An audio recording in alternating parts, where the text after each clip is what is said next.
So ito na ulit, bumabiyahe na ulit kami from Cadiz on the way now to Bacoor. So, ayan, nakita niyo yung view.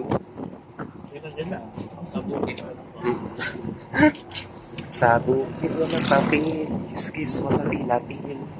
But those are not pinapil, so those are sugar canes. Those are sugar cane, or in Tagalog, you can call it tubo. Tubo.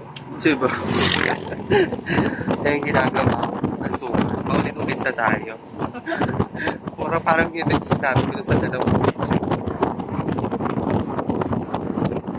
Ayan.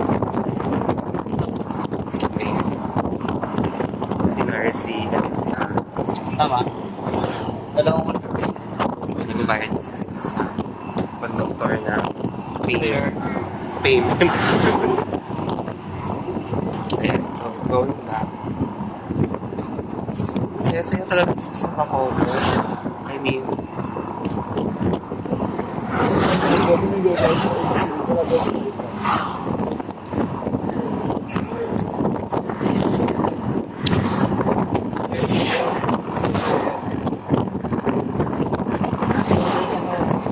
ayan, so nakita niyo itong bridge na to.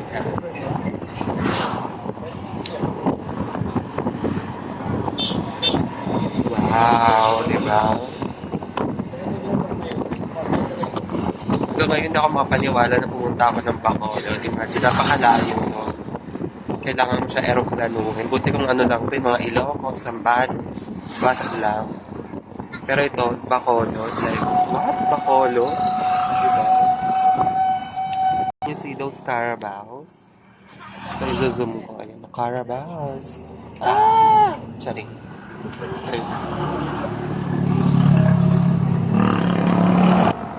So, yan.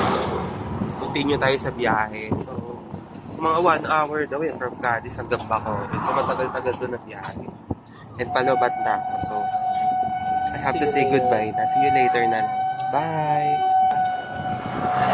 Araw